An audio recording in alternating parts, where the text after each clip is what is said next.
This mission is identical to the previous IFR landing mission, its only difference being that it is set at almost full darkness, forcing you to really make use of ILS to reach the runway. The mission includes the following sections, some of them are optional and can be skipped. Navigate to the destination using Tarkan, descent, intercept Damascus ILS beam, perform an IFR landing, taxi to ramp, and shut down, the latter two being optional. This training series is set on the Syria map, and the approximate mission time is 15 to 30 minutes, depending on which optional parts you chose to do. Press spacebar to begin. You can adjust the sound volume produced by the background air traffic by moving the in-cockpit sound slider on the DCS audio screen, which you can access by pressing the escape key. This instructor's volume level can be adjusted with the helmet sound slider. Also, you can press spacebar to skip long voiceovers. We have the mission paused to have time to explain the Tarkan and ILS configuration. We will use Tarkan to navigate towards the initial approach point for Damascus runway 05 right. Once we arrive at that point, we will perform a landing approach guided by our ILS navigation device, tuned to Damascus ILS station. From our previous mission, you already know how to set up our Tarkan receptor. First, set the Tarkan mode dial to TR, transmit receive, as this mode provides both bearing and distance to the station. Next, let's quickly test our Tarkan receiver, by press and holding its T button. Both the red and green lights should flash, indicating a successful test. Use the highlighted knobs to select channel 32 X-ray, which is the channel that the portable Tarkan station at Damascus is using. Once the Tarkan begins to receive the station signal, it will illuminate its green light and the Morse identification of the station should be heard. On this mission the station is TDA. You can adjust the Tarkan audio volume using the TAC knob on the audio panel. Sometimes it can take a few seconds to hear the Morse.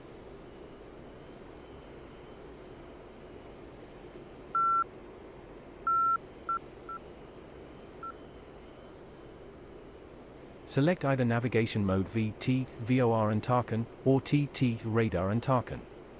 For this mission, set it to TT. Quickly test the navigation indicator by press and holding its test button T. The Tarkan bearing arrow should align with the green mark at 45 degrees and the distance window displays 250 nautical miles. On our destination airbase we will land on runway 05 right, which has a true heading of 50 degrees.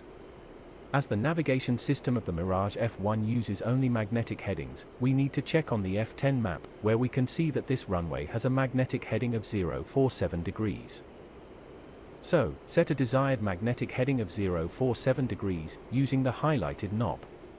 The desired heading arrowhead on the navigation indicator moves accordingly.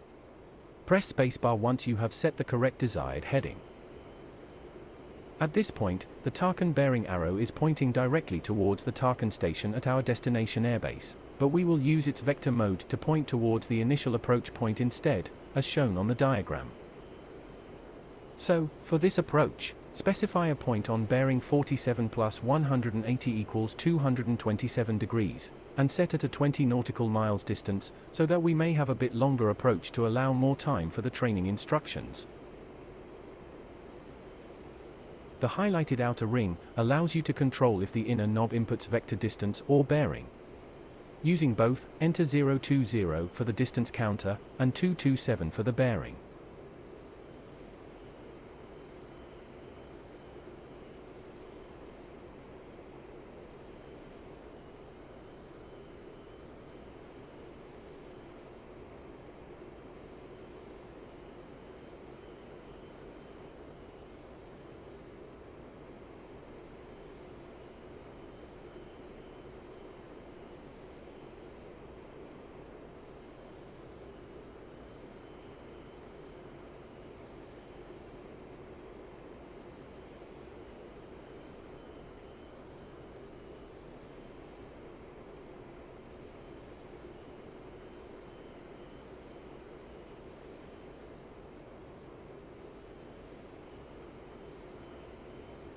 Good, now use the highlighted switch to select vector mode. Note that the Tarkan bearing arrow is now pointing to a different location than before, as it now points towards the initial approach point for our landing. The Instrument Landing System, ILS, is a precision runway approach system, based on two radio beams which together provide the pilot with both vertical and horizontal guidance during an approach to land. Today, we will use ILS to land safely at Damascus, on low visibility conditions. Unlike the Tarkan, which displays its directions on the navigation indicator, the ILS displays them on the spherical indicator. For that, please select VOR ILS on the VOR ILS Tarkan selector. Next, turn on the ILS receiver, switching the highlighted ring to the M position, March A. Good, now select the ILS frequency of Damascus 05 runway, 111.10 MHz, using both inner knobs. We are still out of range of the ILS station, so the yellow needles on the spherical indicator are out of sight as no signal is being received. However, you can test the ILS equipment by alternately moving the highlighted outer ring momentary switch to its HG position. With a left click and hold, on the HG position, the ILS needles should move down and left. On the BD position, the ILS needles should move up and right. Once you get within range of the ILS station, you will be able to hear its identification Morse code. Adjust its audio volume with the highlighted VOR knob. Good, we have completed the ILS configuration. You are now ready to resume the flight. Press spacebar to unpause the mission. Use trim to level the aircraft and adjust your throttle to maintain 350 knots indicated airspeed.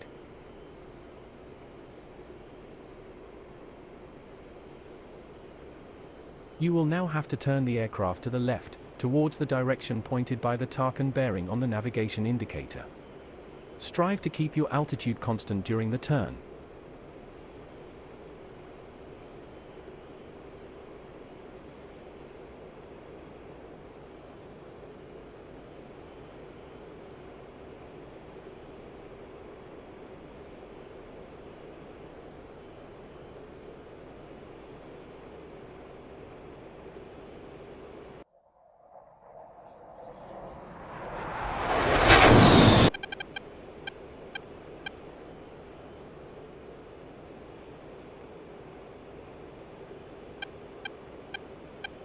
Good, you are now heading towards the initial approach point.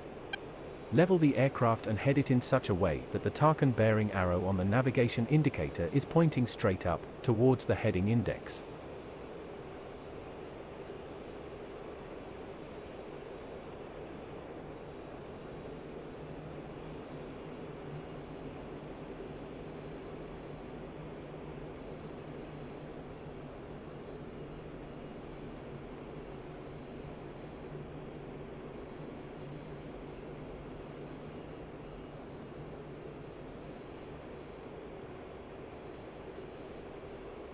We will now contact air traffic control to report that we are inbound.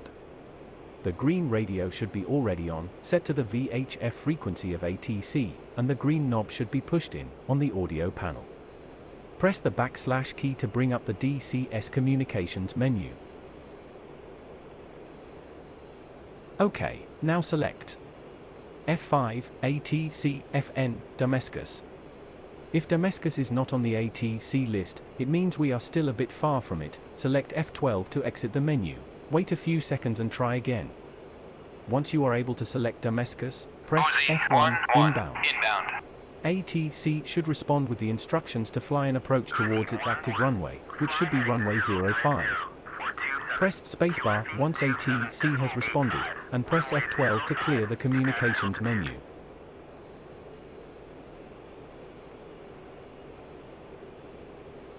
The destination airbase is at 2,000 feet above sea level. A standard landing approach descends 300 feet for every nautical mile of distance.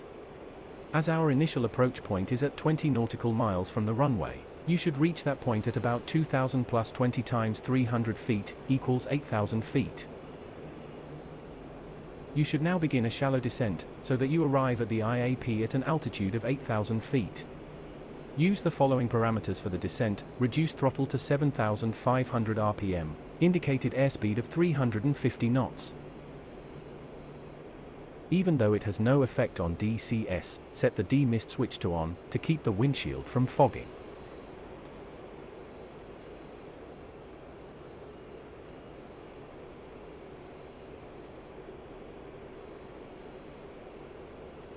If you need to decelerate, please note that the speed brake produces a pitch-up moment when extended, so apply a bit of flight stick forward when using them, to maintain flight attitude.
The distance counter on the navigation indicator shows that you are almost at the initial approach point.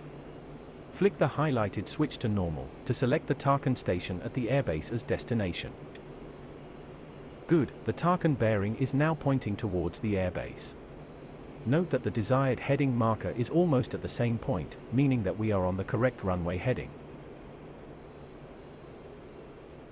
Now make a hard turn to the left, until the Tarkan bearing pointer is aligned with the top heading index of the navigation indicator.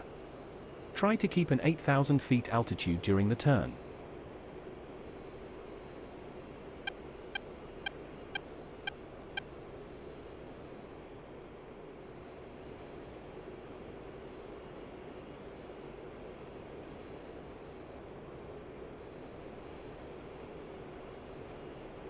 Good, you are now almost on the correct approach path. The airbase should be visible. Maneuver to align the aircraft with the runway.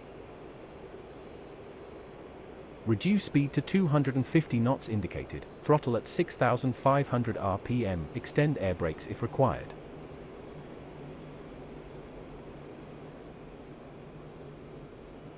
Set the HUD to approach mode, by right-clicking on the highlighted switch.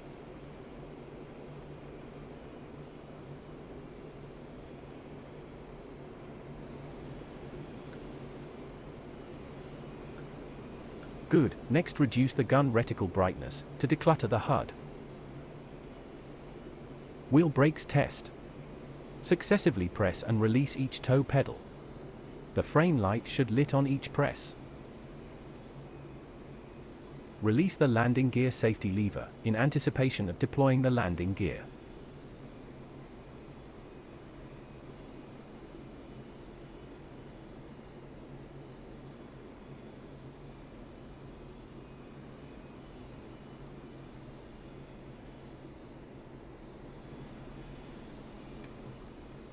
If ATC contacts you to clear for landing, open the communications menu and press F1, request landing. At 240 knots, retract the air brakes if still deployed. At 215 knots, deploy full flaps. Now, deploy the landing gear and confirm it locks, with 3 green lights.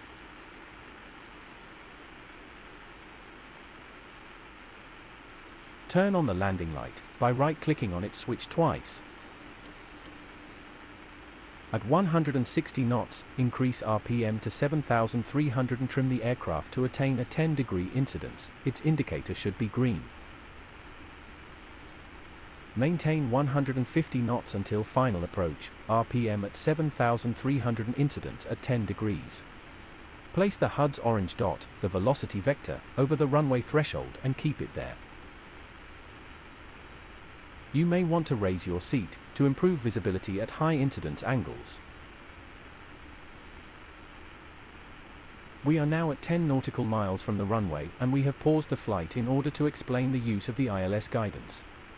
On the spherical indicator you should by now have the ILS yellow needles active. The vertical needle, the ILS localizer, represents the runway position with respect to our aircraft. If the needle is right from center, it means we are to the left of the runway axis. If the needle is to the left of center, then we are to the right of the runway. Correct your approach by heading the aircraft towards the needle. Be careful as the needle is sensitive and so it is easy to overcorrect. The horizontal needle represents the correct landing glide slope. If the needle is below center, it means our aircraft is flying above the glide slope. If the needle is above center, then we are flying below the glide slope. Correct the approach by adding power if you are below the glide slope, or reducing power if you are above it. Press spacebar to unpause and continue the mission.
On finals, do not reduce RPM below 7,000 to maintain good engine response.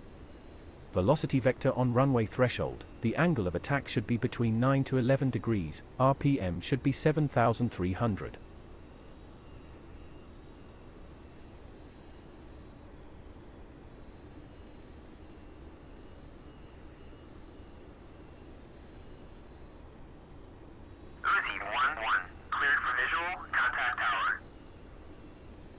Uzi 1-1, request landing.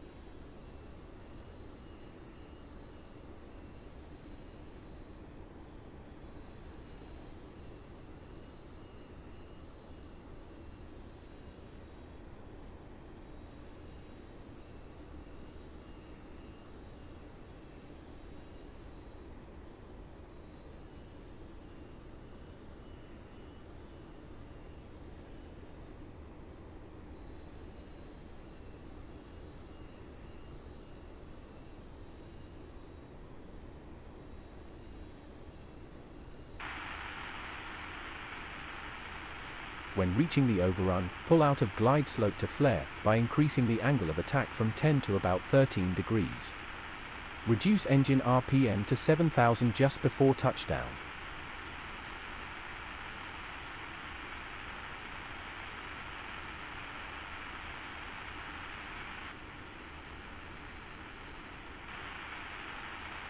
Touchdown, fully close the throttle.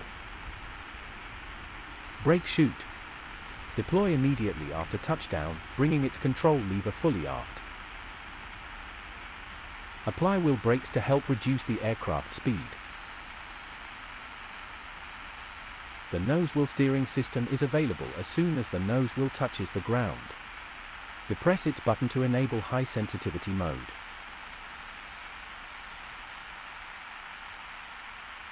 Drop the brake chute while rolling straight, on the edge of the runway, by pushing its lever fully forward. Uzi 1-1, taxi to parking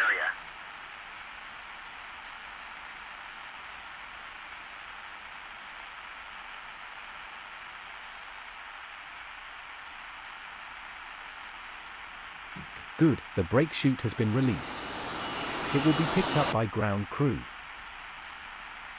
Take the first available exit to the left, to taxi towards the ramp, as shown on the diagram.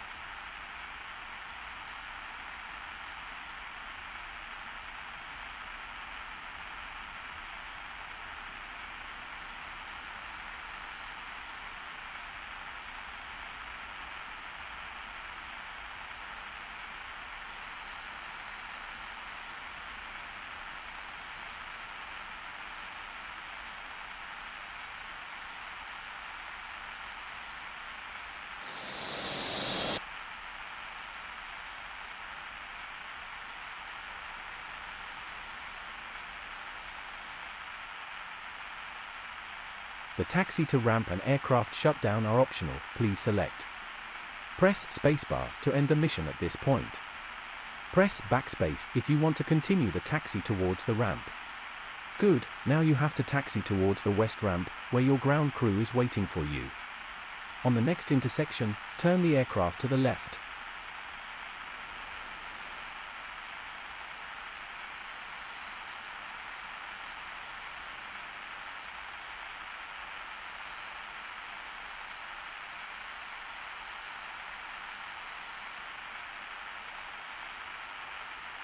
Taxi at no more than 20 knots.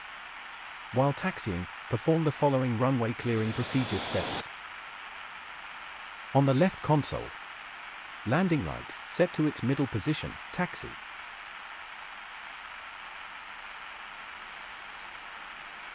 Slats and flaps. Retract by moving the highlighted lever forward.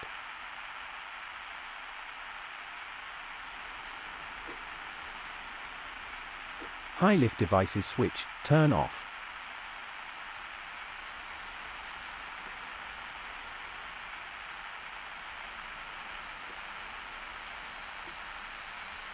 On the right console, demist switch, set to off. IFR, set to off. VOR, turn to off. Tarkan, set to off.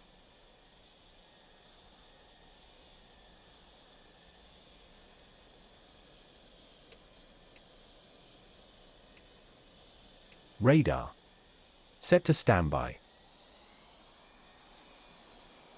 Pitot heat, turn off. Radar warning receiver, turn off. Warning horn switch, turn off. Good, this completes the runway clearing procedure. Continue the taxi towards the ramp.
On the next intersection, turn to the right and proceed straight to the ramp.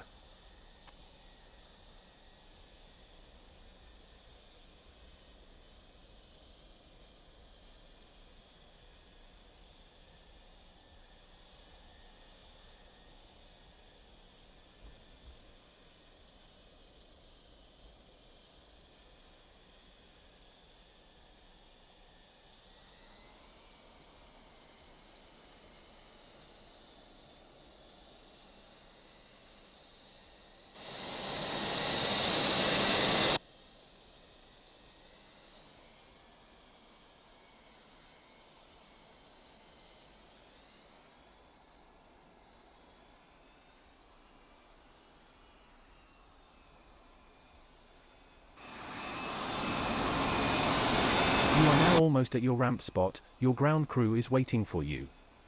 Upon entering the ramp, proceed towards the hangar at the back, then turn sharply to the right and then to the right again, to park the aircraft on the proper spot, as shown on the figure.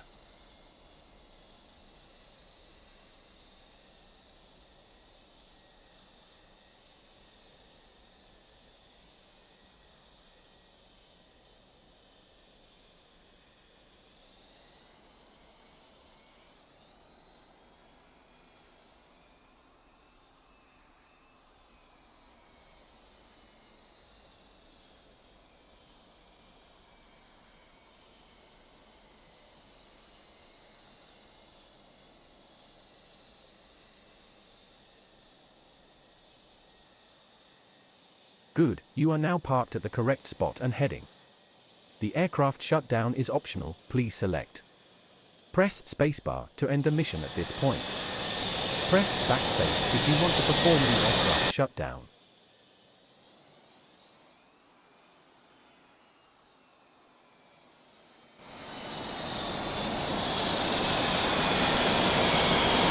Parking brake. Pull its handle to set the brake. With idle RPM stabilized, perform the following steps. Air conditioning, turn off. Armament control panel, push buttons released. Gyroscope reference system, set to off. Emergency gyromagnetic compass, turn off. Radar, set to off. Sight, turn off. Searchlight, turn off. EL pump, turn off. Standby horizon, turn to off. Navigation indicator, set to off. Standby horizon. Caged. Undercarriage control lever safety, in place. Throttle. Move to its stop position by first moving it back to its minimum position, and then either click on the highlighted switch, or press the I key. Wait for the engine to stop rotating.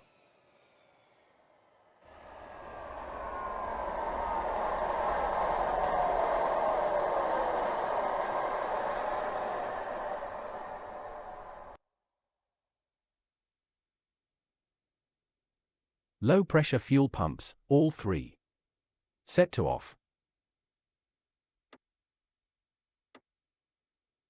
Battery and night lighting. Set all to off.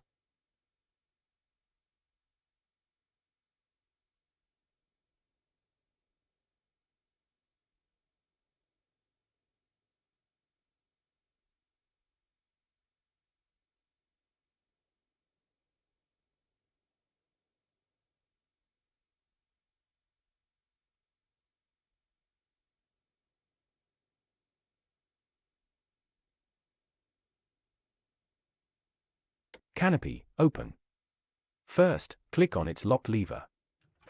Next, click on either handle to fully open the canopy. Congratulations, you have completed this training mission by landing your aircraft using ILS, taxiing to ramp and performing a proper shutdown. Well done. Press spacebar to exit the mission.